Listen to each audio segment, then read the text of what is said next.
And happy Wednesday, everybody. Welcome to Lyndhurst Community News.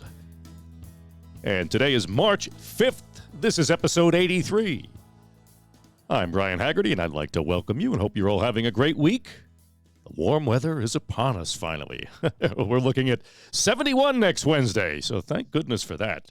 I, for one, am very happy to say goodbye to this cold, horrible weather. This was a tough winter, that's for sure.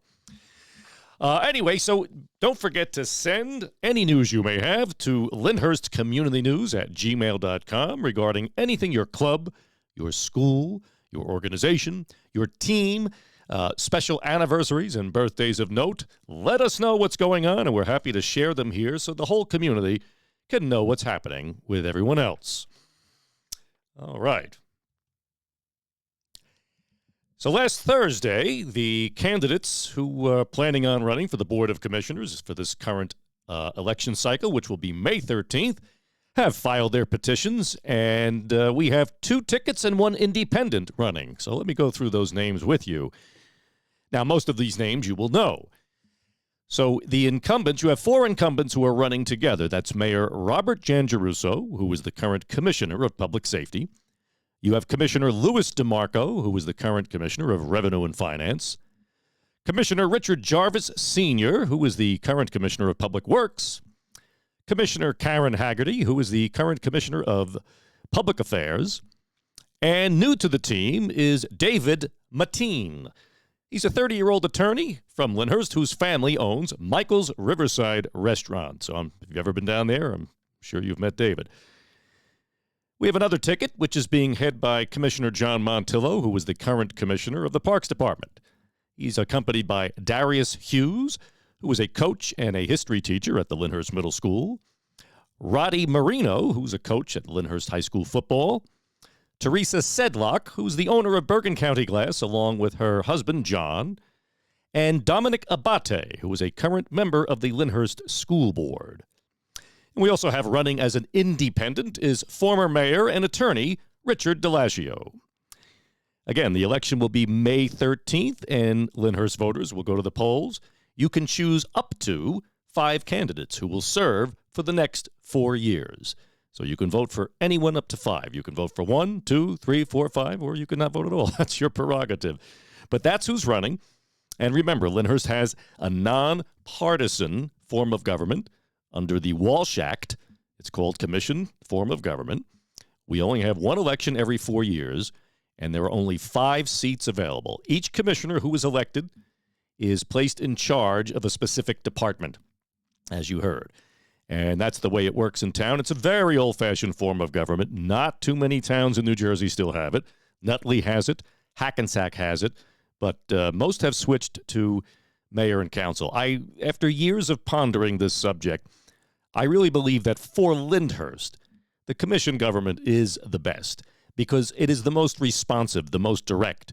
Because in a mayor and council government, if you have an issue or something you want to bring to the town, it has to go to committee. It has to be the feasibility of it has to be discussed.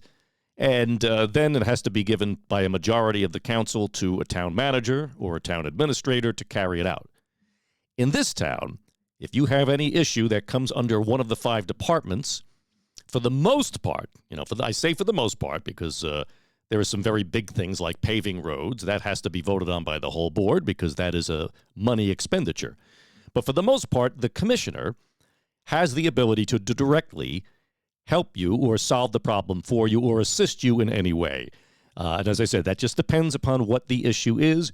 But I do feel it's the most direct form of government. You don't have to have a committee or a group of people. You could just directly call the commissioner. So that's where we're at with the current commissioner's election. We'll see how the season unfolds. We'll keep you aware of anything going on in the meantime. One thing I just wanted to mention, and again, we don't have local newspapers to cover this, but I received a phone call yesterday. I don't generally follow what's going on with the Board of Education, but apparently on Monday night, there's going to be some changes made due to what I'm told is a $180-something thousand shortfall in state aid. That doesn't mean it's gone. It just means that they anticipated that much more for the budget and didn't get it. And apparently to fill that gap, and again, this is, I'm not sure, let somebody else weigh in on this, they are leasing Columbus School to the South Bergen Jointure, and they will be moving the students of Columbus School down to the Memorial Campus, which is down at the foot of 2nd Avenue by Stuyvesant Avenue. That is all I know. It's happening actually now, mid-year, and I just thought that would be important for people to know because parents, you're going to have to readjust your drop-off schedule. I'm not sure whether or not this was the greatest idea, but I'll reserve that for the rest of you to determine. All right, let's see what's going on. We got a couple of things coming up here. March 12th will be the Italian-American Club dinner at Our Lady of Mount Carmel Church. It's a nice, very large fundraiser that the Italian-American Club has. I am a member. Each year, they are able to give thousands and thousands of dollars away to Lyndhurst families or people in need, as well as offer scholarships. So that will be this coming Wednesday. March 13th, starting at 5 p.m. at the American Legion, Post 139, will be our annual corned beef dinner. Now, you can get the tickets at the door. You can show up. But remember, we keep serving until all the corned beef is gone. And it's all you could eat. Tickets are $30. Dine in, well, not really all you could eat. I shouldn't say that. Some people may not stop eating. But anyway, we will have a lot more. You will have all the trimmings there besides the corned beef, cabbage, and the trimmings. And don't forget, too, the games will be on, and there'll be there's a bar there, so you could purchase a beer or wine or drink of your choice. And dine in or take out, by the way. If you don't want to stay around, just come on in, get it, and take it to go. On March 16th will be the Legion Pancake Breakfast. Again, the American Legion. That will be Sunday morning, the 16th, from 9 to 11 p.m. We will have scrambled eggs, pancakes, hash browns, sausage or what do you call that? Taylor ham, as well as toast, coffee, orange juice, and tea. It's only $10, folks. And considering the cost of eggs right now, believe me, that's a bargain. And, of course, all proceeds benefit scholarships that the Legion gives out each year to graduating seniors. Okay. Let's see here. Next up,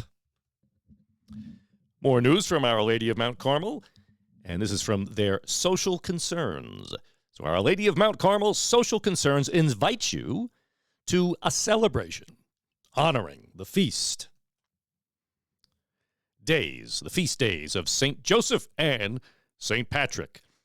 So Saturday, March 15th from 6 to 9 p.m., doors open at 5:30.